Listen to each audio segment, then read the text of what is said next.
In this tutorial, we're going to learn how to hide the path in Visual Studio Code Terminal.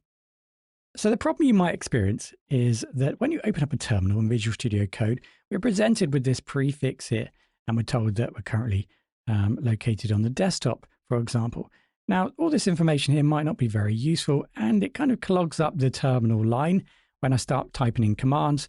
It can get a little bit confusing potentially. Potentially, if you have a very deeply nested project and it starts to show the whole structure of that project here, you can end up with a very long command line without even typing in any commands. So it can get complicated fairly quickly. So let's learn how to change that. Now, there are many ways to change that. This is just one approach. So first of all, let's just go ahead and close Visual Studio Code for now. So Command quit or Command Q for that. And then let's go to Go, Utilities. Let's open up a terminal window. You can do that this way, or you can press Command and space and type in terminal. Right. Okay. So with that set, first of all, we need to create a new profile for Z Shell.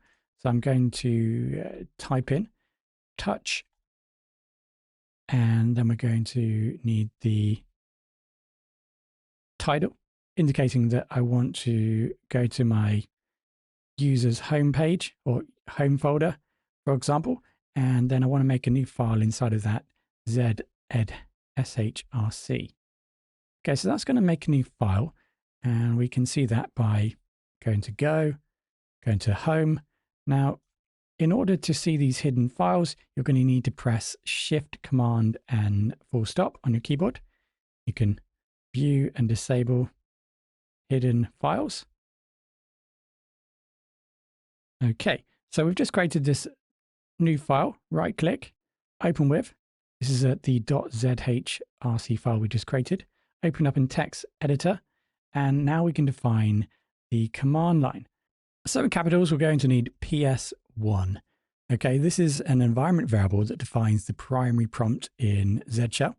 It stands for prompt string 1.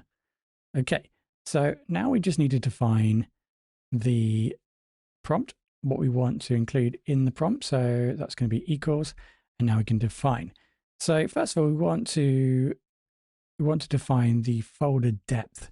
So let's use the percentage sign and 1. So that means it's going to show one folder depth, 2, 3, and 4, and so on. So if we want to show 2 folders deep or 3 folders deep, we can use 1, 2, or 3, and so on. So we just want to show the current folder that we're working within.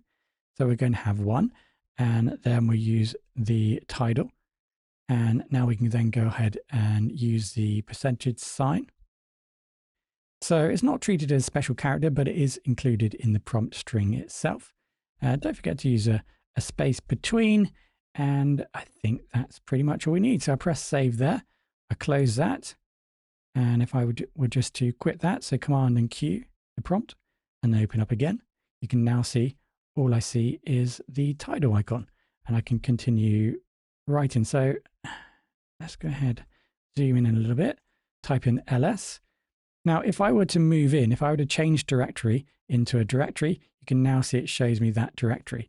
If there's a directory inside of desktop, which there is, I can go ahead and change into that. I think it's project. So cd project. Oh, there isn't anything on the desktop apparently.